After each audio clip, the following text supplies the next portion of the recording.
presentasi untuk memenuhi persyaratan verbal examination agama Buddha. Dan hari ini kami akan membahas topik tentang masalah-masalah dalam kehidupan. Perkenalkan, nama saya Jason Valencia.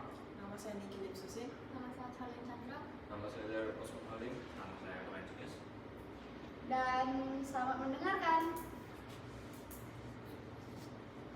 Yang pertama saya akan menjelaskan tentang latar belakangnya.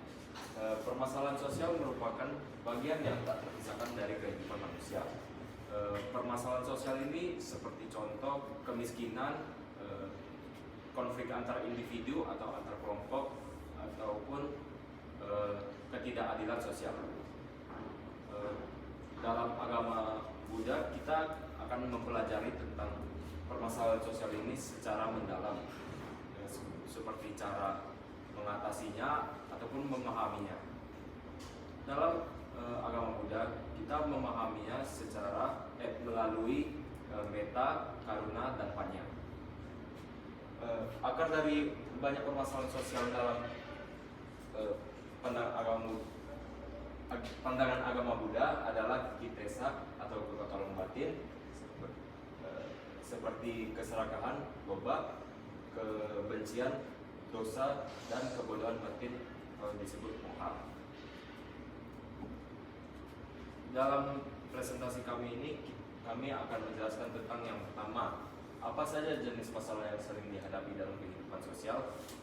Dan kemudian yang kedua, kami akan membahas tentang apa yang menjadi penyebab utama munculnya masalah dalam kehidupan.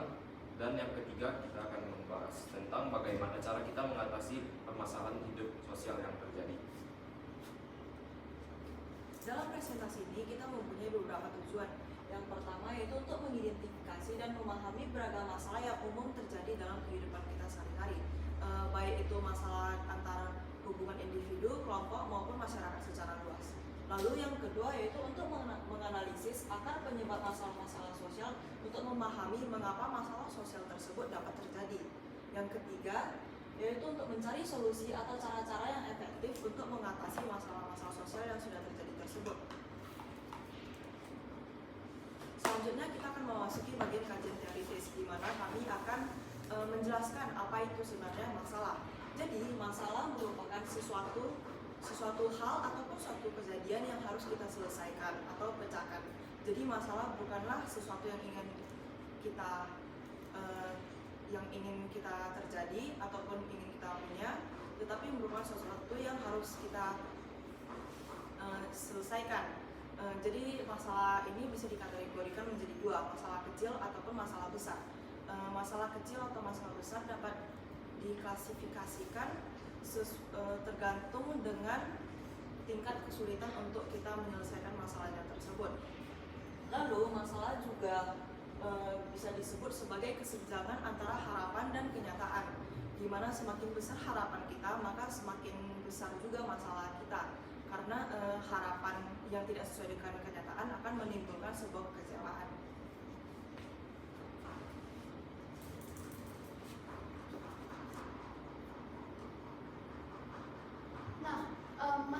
Masalah yang umum terjadi dalam kehidupan sosial.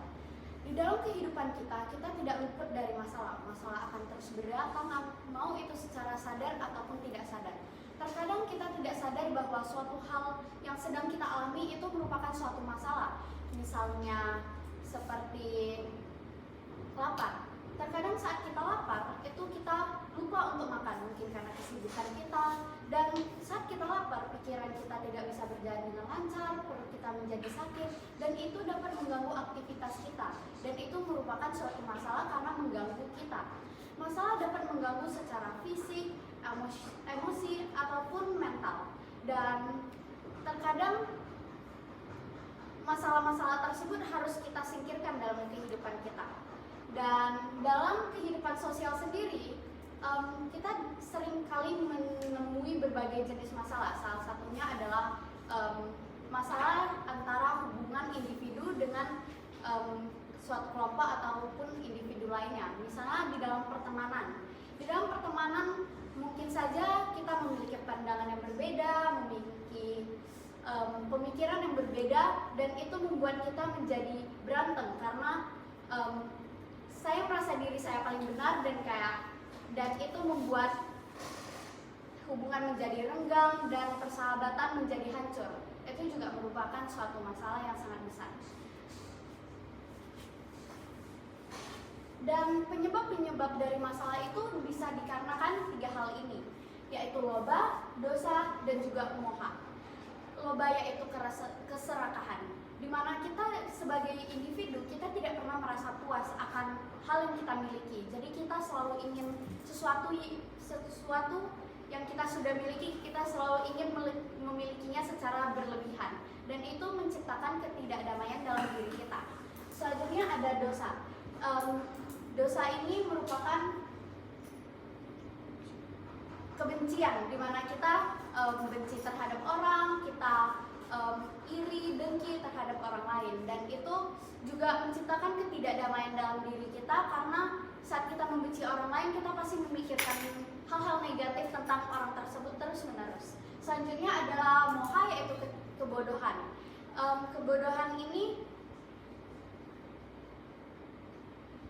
Kebodohan ini membuat kita merasa bahwa sesuatu itu selalu kekal, apa yang kita miliki itu kekal, padahal tidak. Itu juga merupakan suatu masalah. Maka menurut ajaran agama Buddha, untuk menghindari masalah kita harus menghindari 3 hal ini, karena 3 hal ini yaitu loba, dosa, dan moha, karena ini merupakan penyebab dari masalah tersebut.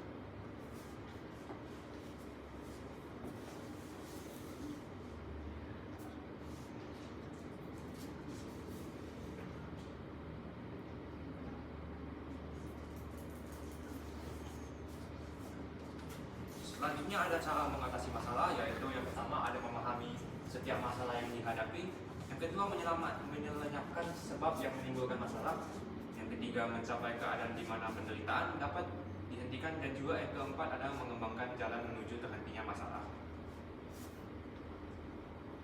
Selanjutnya kita akan masuk ke dalam kesimpulan. Dari presentasi kita dapat kita simpulkan bahwa masalah dalam kehidupan sosial terkadang bisa terjadi tidak sesuai dengan harapan dan keinginan kita. Yang terkadang kita ingin terjadi yang ini, yang malah terjadi malah itu. Dalam ajaran agama Buddha, Buddha mengajarkan bahwa penderitaan atau duka disebabkan oleh 3 akar utama penderitaan. Yang pertama yaitu loba atau keinginan berlebihan. Yang kedua yaitu kebencian atau dosa, dan yang terakhir adalah kebodohan atau moha. Kita dapat mengatasinya dengan cara kita menerapkan hukum 4 kebenaran mulia atau jalan mulia berunsur 8. Nah, selanjutnya adalah saran. Nah, untuk menghadapi masalah-masalah sosial yang kita sering muncul dalam kehidupan kita, masalah itu bisa menjadi masalah besar atau masalah kecil, sangat dibutuhkan peran agama di dalam menyelesaikan masalah tersebut. Karena di dalam agama itu kan mengajarkan kalau kita untuk hidup tetap tenang, tetap bahagia, tetap damai, bahkan saat kita terkena masalah ataupun saat kita ingin menyelesaikan sebuah masalah. Nah, dari kitanya yang sebelumnya itu juga yang kehidupannya tanpa arah, tidak terarahkan, lalu tidak berpedoman dan juga tidak memiliki pegangan hidup yang tetap lah. Kita dapat mencari pegangan hidup yang benar untuk menuju kehidupan yang sejahtera dan kebahagiaan yang tertinggi. Nah, itulah peran agama. Jadi dapat disimpulkan kalau agama itu timbul di dunia ini untuk menghindari terjadinya segala macam masalah-masalah seperti kekacauan, pandangan hidup yang salah, dan masalah-masalah lainnya. Nah, Buddha juga mengajarkan dharma tentang bagaimana cara-cara untuk mendapatkan kesejahteraan, baik kebahagiaan atau kesejahteraan itu di dunia ini dalam surga ataupun kebahagiaan yang tertinggi yaitu ibadah. Sekian presentasi dari kita hari ini. Terima kasih. Terima kasih.